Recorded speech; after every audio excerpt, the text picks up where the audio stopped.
Tulin täna mööda teed päikeseprillid ees, järsku vaatan taevasse.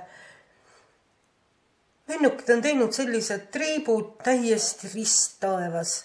Ja siis hakkasin jälgima päikest ja vaatan, päikese ümber on selline võru, nagu oleks vikerkaar. Täiesti selges taevas nagu vikerkaar. Ja siis paremal pool selline kollane laik, nagu oleks topelt päike selle vikerkaare peal. Ja siis ma mõtlesin, et huvitav, mis asi see on, osooniauk, mis asi see on. Nii naljakas. Ma jälgisin seda, tegin videosse, mida te võite nüüd praegu kohe näha. Mõni võib-olla oskab ära seletada, mis asi see on.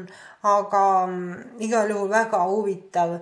Tegin mitmeid filme ja jälgisin lausa seda taevast ja mõtlesin, et tänapäeval toimub küll väga huvitavaid asju.